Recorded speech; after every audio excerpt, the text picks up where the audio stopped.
Hello, and welcome to another episode of Unhindered Faith, Motivational Monday. So glad that you could make it today as we are continuing our series on John Maxwell's The 15 Invaluable Laws of Growth. We're getting ready to jump into law number 10, the law of the rubber band. You don't want to miss, but before we jump into that, I want to talk about a new course, a new class that we're getting ready to do. It's a 7-week course on John Maxwell's new book, High Road Leadership, just talking about how we can bring people together in a world that is divided. No better time than right now in a world that is so divided on so many topics, so many opinions. How can we lead people into unity when we are so separated on so many different issues? You don't want to miss. If you are interested in growing in yourself, this is a great investment. $150 for a 7-week course, growing together with a small group of people through Zoom on Saturday mornings from 8 to 10. And we're going to start this in a couple weeks. If you have any questions, make sure that you reach out. But you could go to unhinderedfaith.com, register today, and stay tuned as we dive into the law of the rubber band.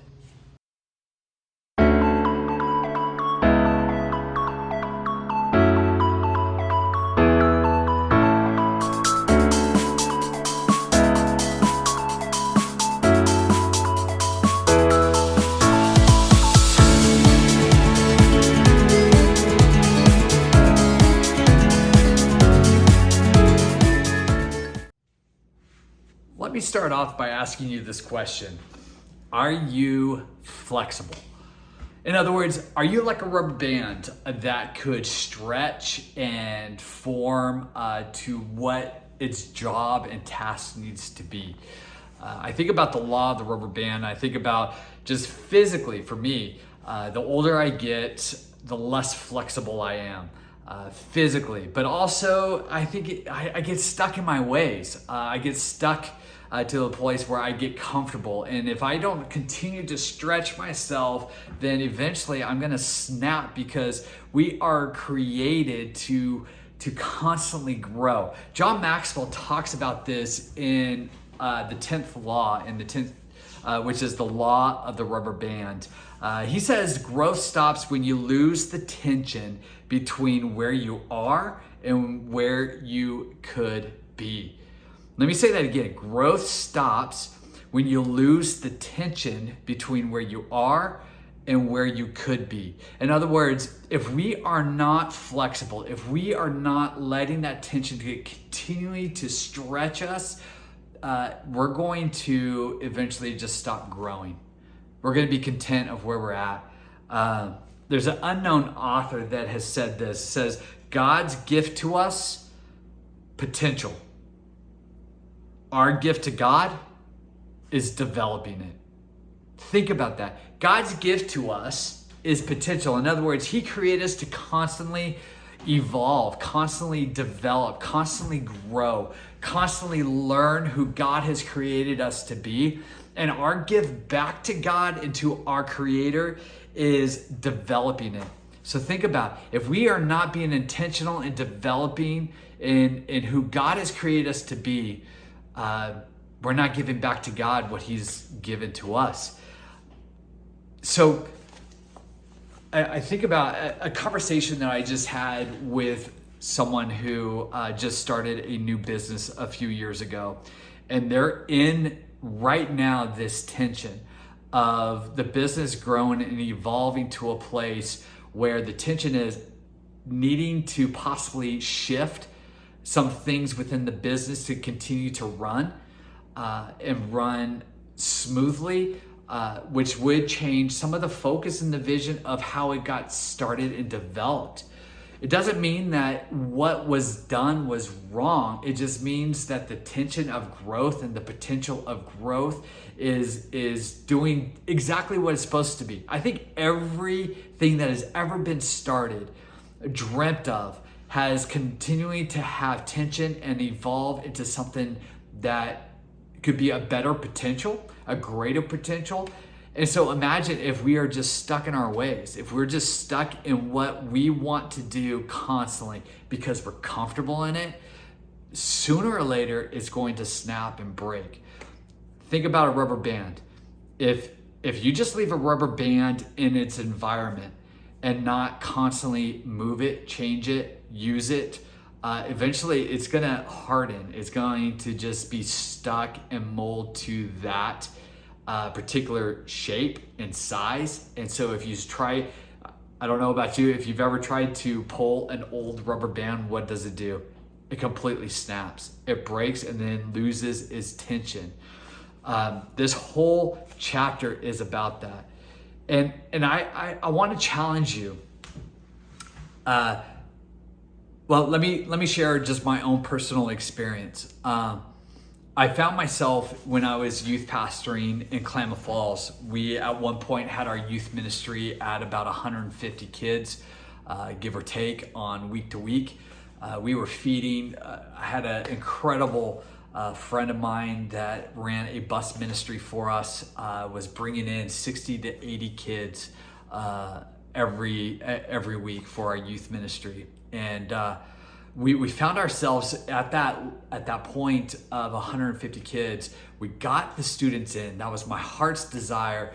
We were reaching our goals and our potential, but we were also seeing the environment that we wanted to protect change, not for the good. There was a tension, and I realized in that tension of growth, what is it that we're willing to let that tension, that stretching within me, to change some things around and risk, okay, I'm going to do certain changes and protect the environment that I felt like we needed to have to be successful.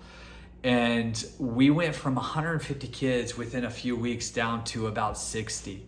And I was thinking, oh my word, my pastor is going to wonder what is happening. And then it got down to 40 kids, and I'm like, I might be in trouble. But I found that we had to kind of bring it back to find good health. It was something that I learned at a young age in leadership, that in those tensions, just because maybe the outward appearance may look like failure, it actually turned out to be great growth, and develop an environment and protect the environment and the culture, and accept new things and changes and create health. What we do personally, goals that we have.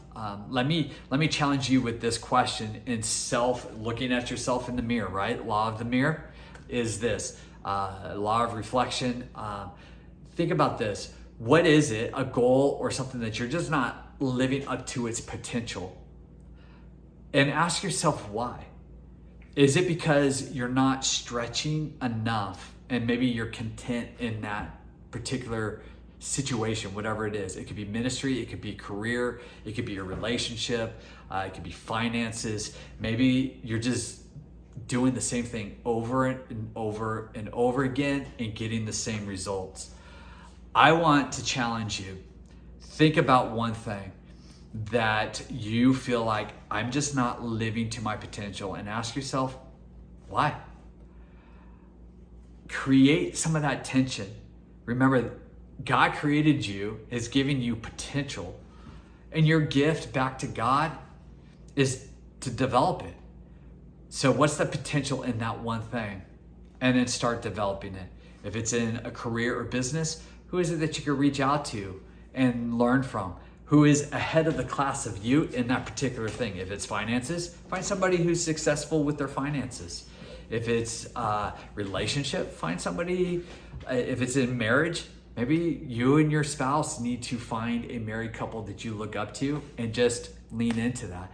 If it's your walk in faith and within God, find somebody that you look at and admire and go, man, I need to sit under them. If it's leadership growth, find books, resources, podcasts, and develop yourself in the potential that God has created and wants to give to you. Like I said in the very beginning, in the intro video, is we had the opportunity this summer. Invest in yourself. Growth isn't free. There's sacrifice, there's time, and and sometimes finances. The sacrifices that I've paid this last year for personal development and growth for me as a leader have been more than worth it. And just the community of people that have come around. I see things different. The things that I participate in, I look at different. And I look at how can I learn in this environment for my own personal growth so I could be a better person and maybe help influence someone else. That's in my class, that's in ministry, that's when I preach on weekends, getting ready to go rodeo Bible camp. In fact, when you're watching this week, that's where I'm at, rodeo Bible camp. And just, I want to learn, I want to grow. I want to give back to God the potential that He's entrusted me with. And so I just encourage you with that today. I hope that you have a great week of growing, discovering more about your potential and who God has created you to be. And I hope that you will join us on a journey this summer, going through John Maxwell's High Road Leadership.